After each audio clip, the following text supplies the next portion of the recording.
बडा दशैंको अष्टमी आज देशभर माता दुर्गा भगवानीको पूजा आराधना गरी महाअष्टमी पर्व मनाइँदै दशैं मनाउन 9 लाख भन्दा बढीले काठमाडौँ उपत्यका छाडे। मुगुमा बस दुर्घटना हुँदा मृत्यु हुनेको संख्या 32 पुग्यो। कस्तो छ त अवस्था, यसको बारेमा पुरै जानकारी। डडेलधुरामा बस पल्टियो, 16 जना घाइते। गोर्खाबाट ल्याएको फुलपाती हनुमान ढोकामा भित्र्याइयो। राष्ट्रपति भण्डारीले गरिन् फुलपाती बढाइको अवलोकन। गठबन्धनका नेता र प्रधान न्यायाधीशले स्पष्टीकरण दिनुपर्ने नेपाली कंग्रेसका नेता प्रकाशमान सिंहको धारणा। सुकुम्बासे मारिएको घटनाको निष्पक्ष छानबिन गर्न राष्ट्रिय मानवाधिकार आयोगको माग। गएको 24 घण्टामा नेपालमा 792 जनामा कोरोना भाइरसको संक्रमण पुष्टि, थप 14 जनाको मृत्यु। रुबी खानलाई असोजको 28 गते उपस्थित गराउन सर्वोच्च अदालतको आदेश। सिटिजन्स बैंक लुटपाट प्रकरण, नेपालीको योजनामा 7 भारतीय प्रयोग, 21 लाख भन्दा बढी रकम भेटिएन। के भइरहेको छ यो घटनाको विषयमा, यसको बारेमा पुरै जानकारी। 85,000 ग्राहकको घरमा स्मार्ट मिटर, मोबाइलबाट बिजुलीको बिल हेर्न सकिने। गोल्ड स्टार जुत्ता अमेरिकी बजारमा विश्वभर फैलिने योजना। अमेरिकी राजदूतले चंगा उडाउँदै दिए दशैंको शुभकामना र साफ च्याम्पियनशिपमा फाइनलमा पुग्न नेपाललाई बराबरी नै पर्याप्त। दर्शक महानुभाव नमस्कार, समाचारपाटी.com को न्यूज बुलेटिनमा यहाँलाई हार्दिक स्वागत छ। म प्रहलाद चन्द्र घिमिरे। सदाको झैं आज पनि हामी उपस्थित भइसकेका छौं आजका महत्त्वपूर्ण समाचार लिएर। हामीलाई अन्तिमसम्म हेर्नुहोला अनि हाम्रो मेहनतका लागि यो भिडियोमा एउटा लाइक अवश्य गर्नुहोला। दर्शक महानुभाव, पलपलको न्यूज अपडेटका लागि हाम्रो च्यानललाई सब्स्क्राइब गर्नुहोस् अनि नजिकै आउने बेल आइकनलाई क्लिक गर्नुहोला। कहाँबाट हेर्दै हुनुहुन्छ अनि कस्तो लाग्दैछ आफ्ना कुराहरू तलको कमेन्ट बक्समा कमेन्ट गर्नुहोला। दैनिक रूपमा हेर्नुहुन्छ भने रेगुलर भनेर लेख्नुहोला। आज पहिलो चोटि हेर्दै हुनुहुन्छ भने फर्स्ट टाइम भनेर लेखिदिनु होला। दर्शक महानुभाव, देशभित्र हुनुहुन्छ भने आफू रहेको गाउँ ठाउँ सहर जिल्लाको नाम लेख्नुहोला। विदेशमा हुनुहुन्छ भने कुन देशबाट हामीलाई हेरिरहनु भएको छ त्यो कुरा लेख्नुहोला। विदेशमा हुनुहुन्छ अथवा आफ्नो गाउँ छोडेर सहरतिर गइरहनु भएको थियो कामको सिलसिलामा, पेसाको सिलसिलामा, जागिरको सिलसिलामा, व्यवसायको सिलसिलामा भने तपाईँ घर फर्किरहनु भएको छ होला। अथवा यस वर्ष तपाईँको विविध कारणले गर्दा टीका छैन र सहरमै हुनुहुन्छ होला, अथवा आफ्नो परिवारसँग टाढा हुनुहुन्छ होला, अथवा विदेशमा हुनुहुन्छ होला। जहाँ हुनुहुन्छ, जस्तो अवस्थामा हुनुहुन्छ, कृपया सुखी रहनुहोला, खुसी रहनुहोला। कोभिड-19 को महामारी अझै कायमै रहेको छ। अझै त्रासहरू, अझै संक्रमण फैलन सक्ने खतरा हुन सक्छ। त्यसकारण सावधानी अपनाउनु होला। जहाँ हुनुहुन्छ, जस्तो अवस्थामा हुनुहुन्छ, दशैं राम्रोसँग मनाउनु होला। बडा दशैं भनौं, विजया दशमी 2078 सालको यहाँहरू सबैलाई हार्दिक मंगलमय शुभकामना हामी व्यक्त गर्दछौँ। कस्तो छ तपाईँलाई, आफ्नो कुराहरू तलको कमेन्ट बक्समा कमेन्ट गर्नुहोला। दैनिक रूपमा हामीले बिहान र बेलुका तपाईँलाई काम लाग्ने महत्त्वपूर्ण समाचार, कम्तीमा पनि समाचारपाटी.com मा समाचार हेरिसके पछाडि अन्यत्र हेर्नु पर्दैन है। सबै अपडेट समाचारपाटीमा पाइन्छ है भन्ने उद्देश्य अनुरूप त्यो खालको परिस्थिति हामीले निर्माण गरिरहेका छौँ, सत्य र तथ्य समाचारहरू हामीले प्रस्तुत गर्दै आएका छौँ। तर यो दशैंको अवधिभर हामी बिहानको मात्र समाचार यहाँहरूलाई प्रस्तुत गर्छौँ। साँझको समाचार हामीले प्रसारण गर्न असमर्थ हुने जानकारी यहाँहरूलाई गराउँछौँ। यसबाट तपाईँहरूमा पर्न गएको असुविधाप्रति हामी क्षमा प्रार्थी छौँ। जसरी यहाँहरूले माया गर्नुभएको छ त्यसरी नै माया गर्नुहुन्छ। तपाईँहरूको नै आशीर्वादले हामी यो ठाउँमा रहेका छौँ। तपाईँले हामीलाई दिएको साथ र सहयोगकै कारण हामीले सत्य तथ्य समाचारहरू तपाईँहरूसँग ल्याउन पाइरहेका छौँ। त्यसकारण यो सम्बन्ध, यो विजया दशमीले यो सम्बन्धलाई, तपाईँ र मेरो सम्बन्धलाई, तपाईँ र हाम्रो सम्बन्धलाई अझ प्रगाढ बनाउनेछ, त्यो विश्वास मैले लिएको छु। तपाईँले यो विश्वासमा थप उत्प्रेरणा जगाउनुहुनेछ, थप सहयोग गर्नुहुनेछ भन्ने मेरो विश्वास छ। यहाँहरू सबैलाई शुभकामना छ। तपाईँहरूको आशीर्वाद सदैव हामीलाई लागिरहोस्। माता दुर्गा भवानीसँग यही माग हामी गर्दछौँ, यही आशीर्वाद हामी माग गर्छौँ।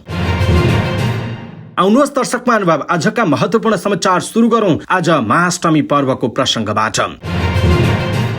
दशैंको 8औं दिन आज देशभर माता दुर्गा भवानीको पूजा आराधना गरी महाअष्टमी मनाइँदैछ। दशैं घर र कोत लगायत शक्तिपीठहरूमा बलिसहित पूजा अर्चना र दुर्गा सप्तशती पाठ गर्ने परम्परा रहेको छ। विशेष गरी काठमाडौँको दक्षिणकाली गुह्येश्वरी, मैतीदेवी, कालिका स्थान, नक्साल भगवती, भद्रकाली, शोभा भगवती, विजेश्वरी, इन्द्रायणी, रक्तकाली, वज्र योगिनी, सङ्कटा, वज्र बाराही लगायत शक्तिपीठमा बलि दिने प्रचलन रहेको छ। यस्तै काभ्रे स्थित पलाञ्चोक भगवती, बनेपाको चण्डेश्वरी, गोर्खाको मनोकामना, वीरगञ्जको गहवामाई, सप्तरीको छिन्नमस्ता, जनकपुरको राजदेवी, डडेलधुराको उग्रतारा लगायतका पीठहरूमा पूजा आराधना हुने गर्दछ। दुर्गा भवानी, महाकाली, महासरस्वती र महालक्ष्मीको प्रतीक मानेर चामल, सुन चाँदीका गहना, सुपारी, जनै र नैवेद्य सहित 9वटा वस्तुको दुर्गा थापी पूजा गर्ने चलन छ। किसानले फलामे औजारको पूजा गर्छन्। त्यस्तै सवारी धनीहरूले पनि आफ्ना साधनलाई बलिसहित पूजा गर्ने चलन छ। पशु बलि नचढाउनेहरूले पूजा कोठामा मुला, कोविन्डो, घिरौला लगायतका तरकारीको बलि दिने गर्दछन्। कतिपय स्थानमा दुर्गा भवानीलाई खीर र नरिवल चढाउने पनि प्रचलन रहेको छ। हनुमान ढोका स्थित दशैं घरमा आज मध्यरातमा शक्ति रूपिणी दुर्गा भवानीको पूजा अर्चना र हर्ष बढाइ हुन्छ। त्यस क्रममा तलेजु भवानीलाई 54 रागा र 54 बोकाको बलि दिई कालरात्रि मनाउने गरिन्छ। आजको दिन महाकाली स्वरूपा भद्रकालीको विशेष पूजा गर्ने पनि गरिएको छ। दर्शक महानुभाव, यो महिनामा झण्डै 9 लाख नागरिकले काठमाडौँ उपत्यका छाडेका छन्। दशैं, तिहार, छठ लगायतका पर्वमा आफ्नो घर जानेको संख्या दैनिक बढिरहेको छ।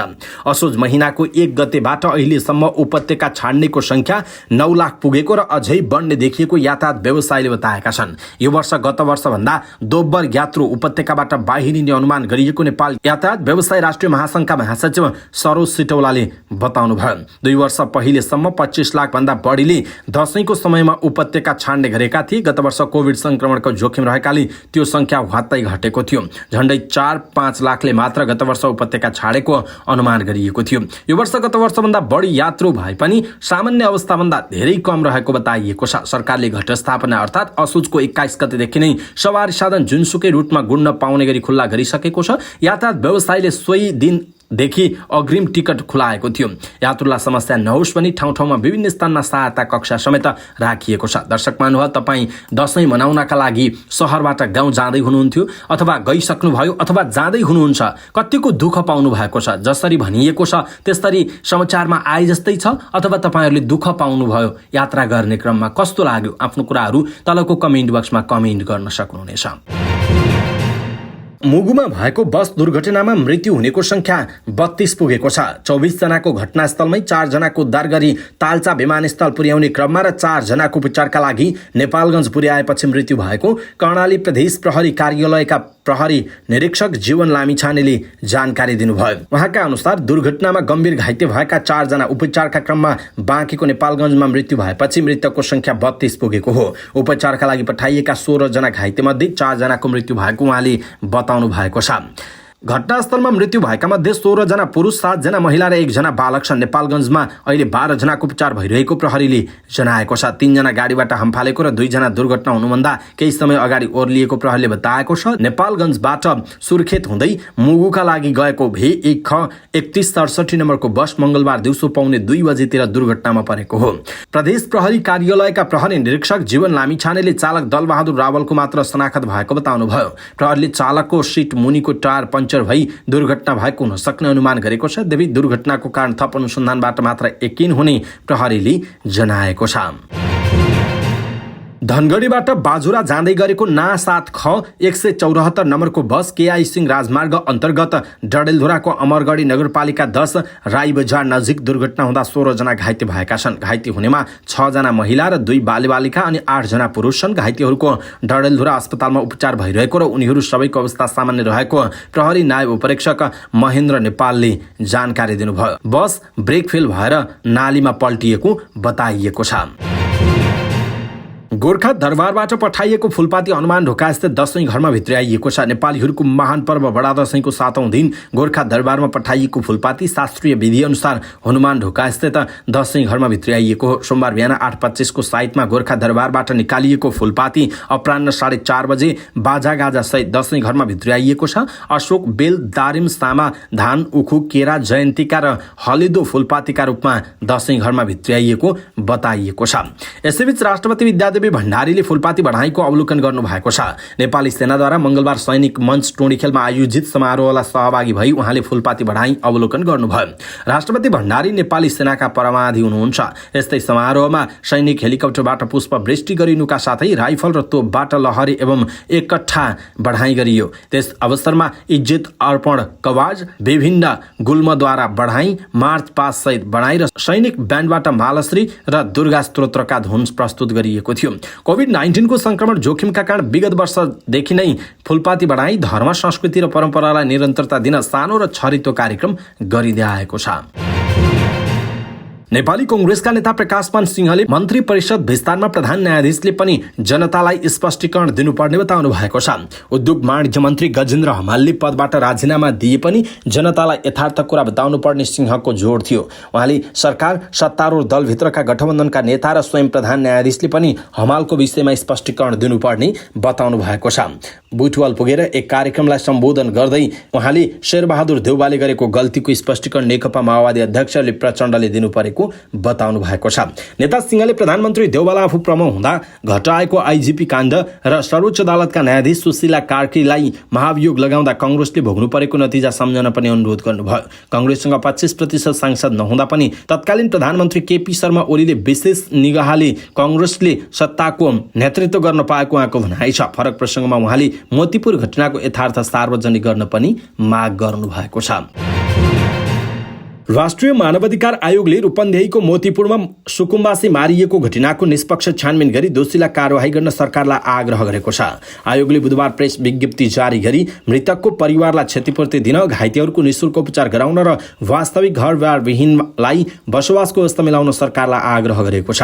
आयोगका प्रवक्ता सहसचिव टीकाराम पोखरेलले जारी गरेको विज्ञप्तिमा घटनाबाट उत्पन्न परिस्थितिबाट मानव अधिकारको प्रत्याभूति र शान्ति सुरक्षाको बहालीमा थप चुनौती हुन नदिन संयम अपनाउन र वार्ता मार्फत विवाद समाधान गर्न पनि आग्रह गरिएको छ।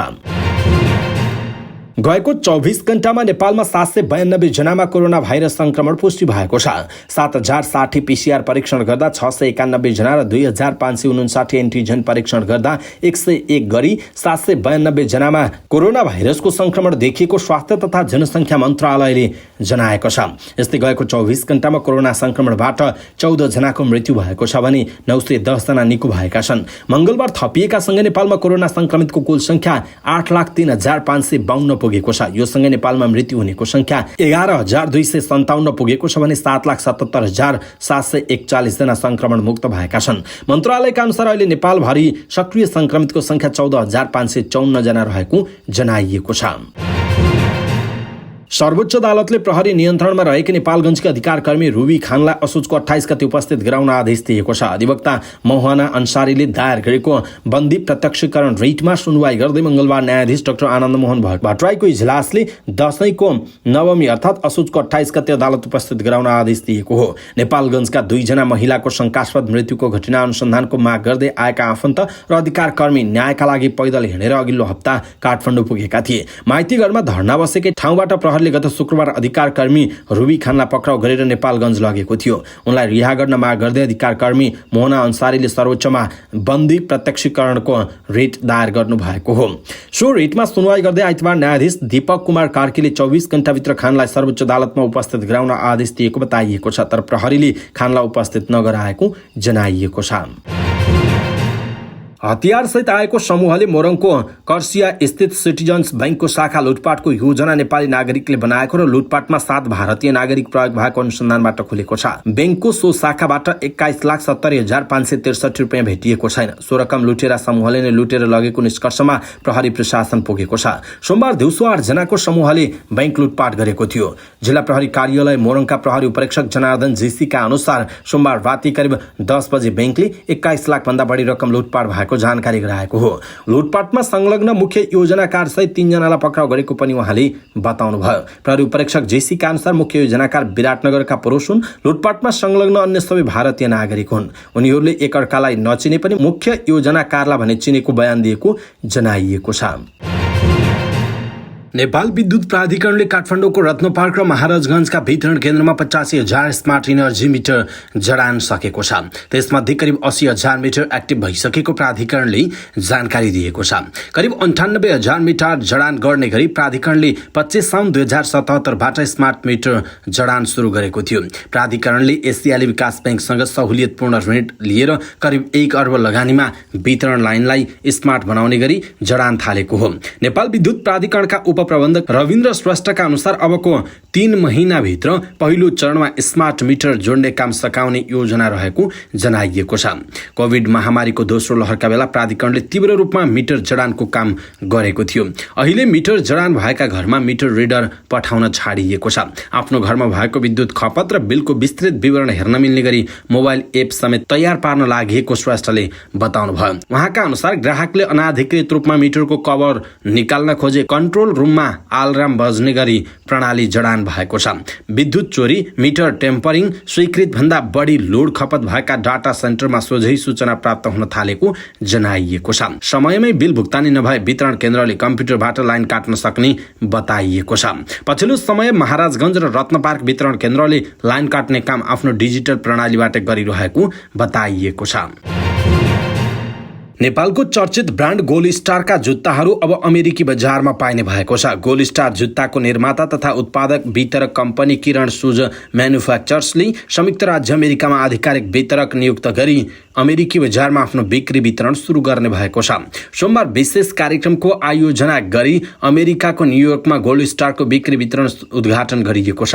कार्यक्रममा कम्पनीका अध्यक्ष आमिर प्रताप जबराले गोल्ड स्टार जुत्ता संयुक्त राज्यका निर्दिष्ट स्थानहरूमा उपलब्ध हुने घोषणा गरेका छन्। नेपाली नागरिकहरूले धेरै टिकाउ, किफायती, सहज र आकर्षक जुत्ताका रूपमा लिने गरेको गोल्ड स्टार अमेरिकी बजारमा समेत ल्याउन पाउँदा खुसी लागेको बताएका छन्। गोल्ड स्टारको प्रमुख मोडल 032 भेरिएन्टले नेपालमा ठूलो चर्चा पाएको थियो।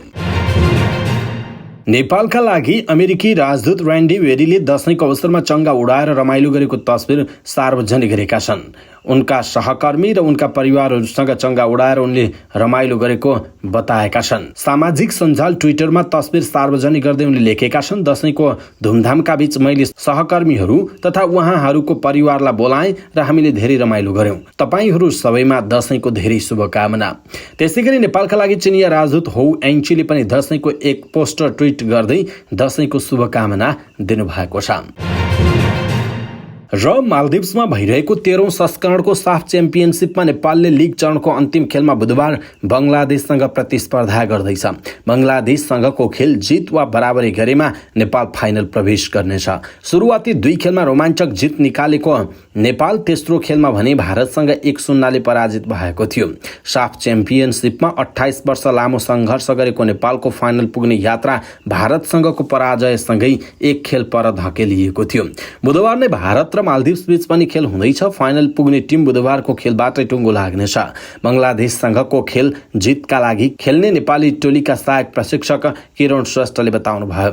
समान 6 अङ्क भए पनि गोल अन्तरको आधारमा आयोजक मालदिप्स शीर्ष स्थानमा उक्लिँदा भारतसँगको पराजयले नेपाल दोस्रो स्थानमा झरेको छ। बङ्गलादेशसँगको खेलमा नेपाल हारेमा टोली प्रतियोगिताबाट बाहिरिनेछ। यदि खेल बराबरी भएमा पनि नेपाल 7 अङ्क जोड्दै उपाधि प्रतिस्पर्धामा पुग्नेछ। बङ्गलादेशले जितेमा ऊ फाइनलमा पुग्नेछ। आयोजक मालदिप्स र भारत बीच हुने खेलमा पराजित हुने टोली प्रतियोगिताबाट बाहिरिनेछ। 5 अङ्क जोडेको भारतले बराबरी खेलेमा पनि बाहिरिनेछ। आयोजक मालदिप्स भने बराबरी खेले पनि फाइनलमा पुग्ने बताइएको छ। अवस्था दर्शक महानुभाव, आजका महत्त्वपूर्ण समाचार यति नै। हामीले प्रस्तुत गरेका समाचारहरूप्रति तपाईको धारणा के साथ आफ्नो धारणा तलको कमेन्ट बक्समा कमेन्ट गर्नुहोला। हाम्रो मेहनतका लागि यो भिडियोमा एउटा सानो लाइक अवश्य गर्नुहोला। दर्शक महानुभाव, पल पलको न्यूज अपडेटका लागि हाम्रो च्यानललाई सब्स्क्राइब गर्नुहोस् अनि नजिकै आउने बेल आइकनलाई क्लिक गर्नुहोला। पल पलको न्यूज अपडेटका साथ फेरि हाम्रो भेट हुनेछ। तपाईँ समाचारपाटी.com हेर्दै गर्नुहोस्। नमस्कार।